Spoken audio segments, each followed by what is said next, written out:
Hello everyone, let's continue our chapter number 15, that is some natural phenomena. So in this chapter today we will learn what is electroscope and how lightning is caused. So let's start our chapter. So what is electroscope? An electroscope is a simple device used to detect the presence of charge on an object.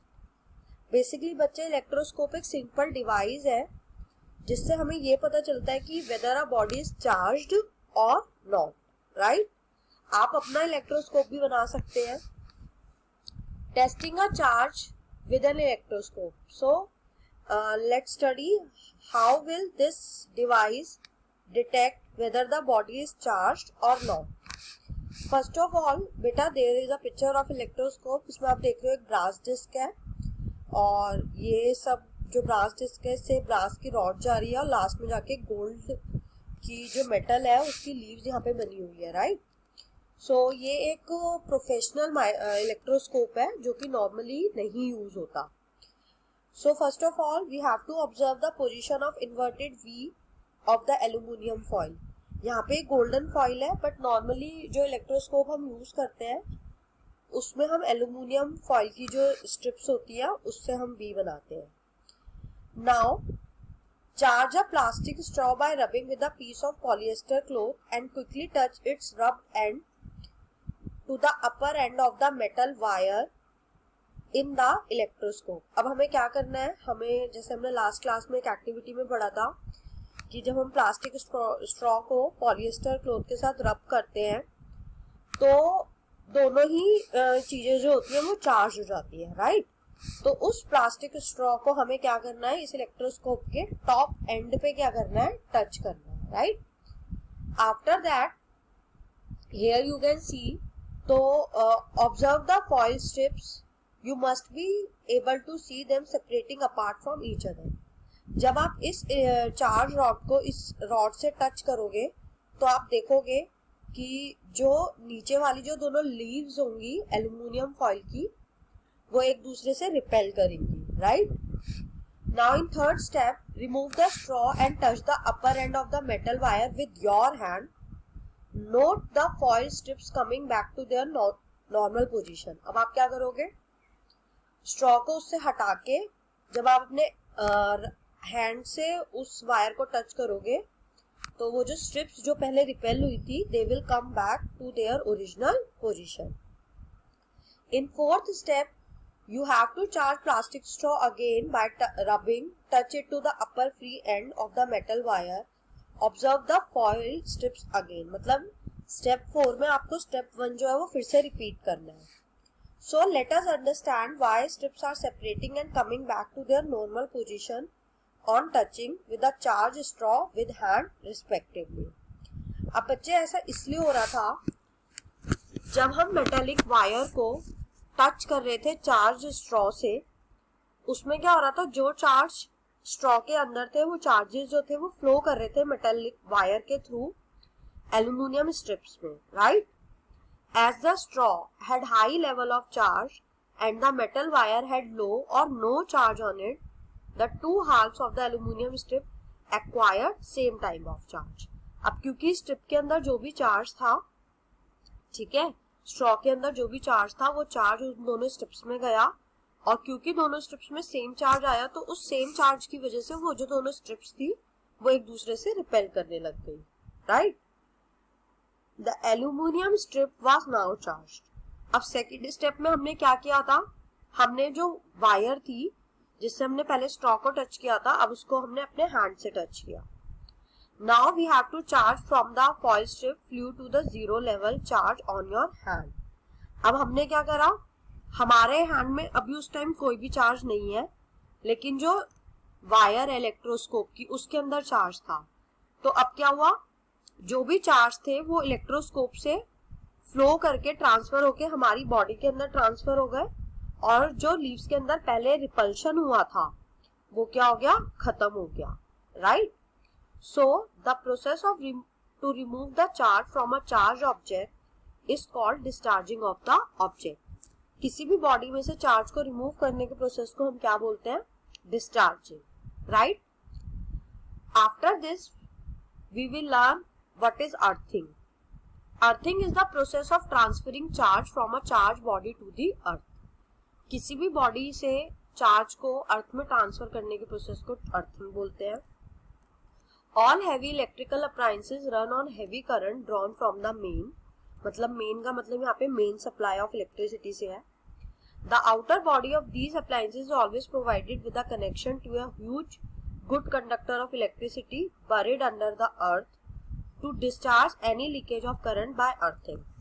अब इसका मतलब क्या है, जो इसकी outer body होती है बेटा अप्लायंसेस की, वो हमेशा एक गुड कंडक्टर ऑफ इलेक्ट्रिसिटी से कनेक्ट होती है, जिससे कि, और वो जो कंडक्टर होता है वो कहाँ पे होता है, अर्थ के अंदर, जिससे कि अगर अप्लायंस में कोई भी लीकेज हो करंट की तो थ्रू दैट कंडक्टर वो करंट जो है फ्लो के अर्थ में चले जाए और अप्लायंस को या किसी भी पर्सन को कोई भी हार्म ना पहुंचाए.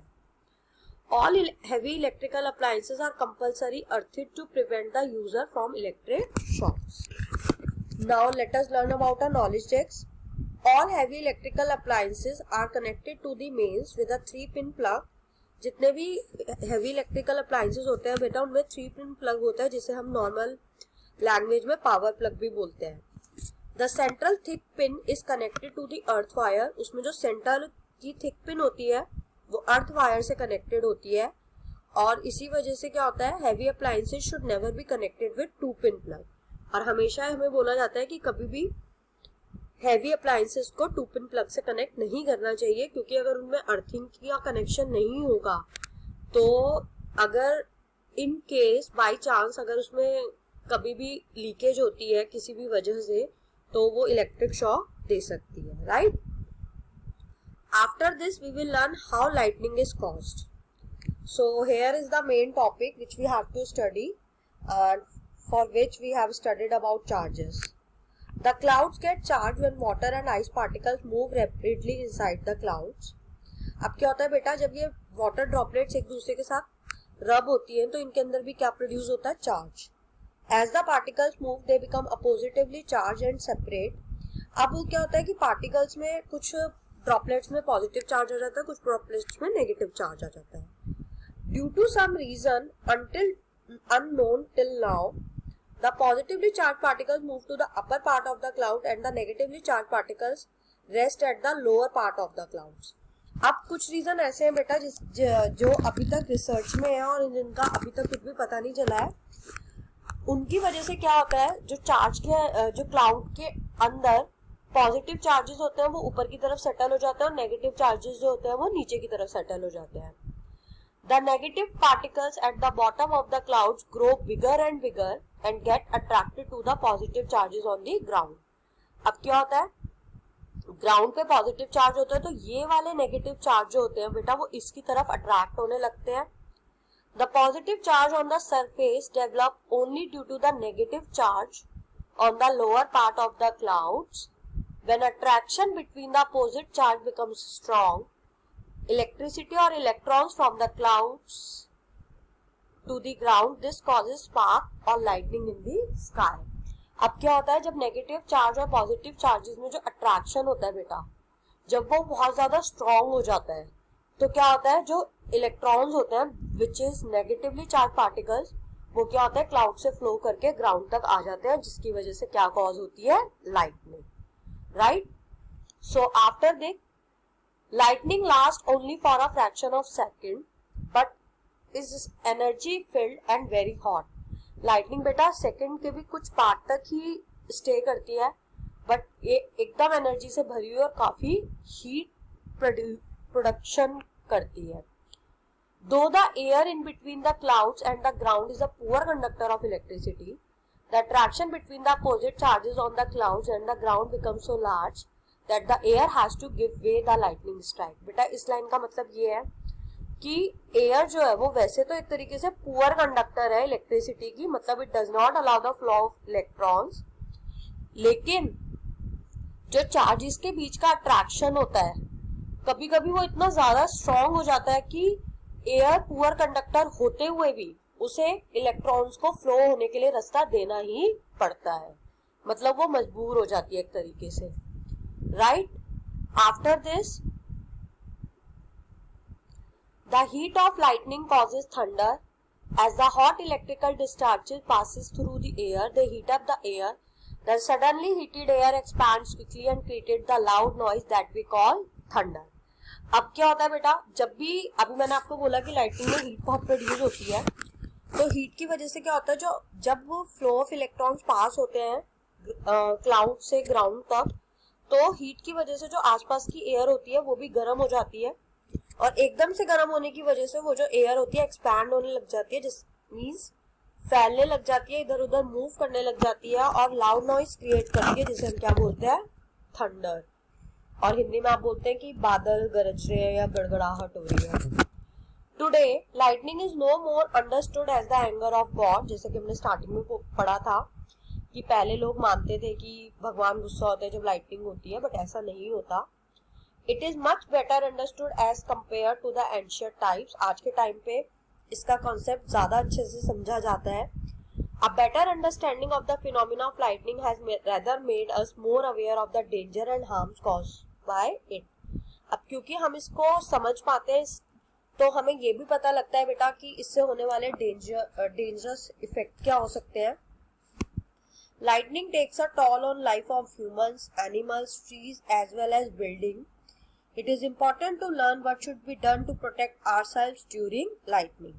Lightning जो है बेटा वो लाइफ को भी हार्म कर सकती है, प्रॉपर्टी को भी हार्म कर सकती है।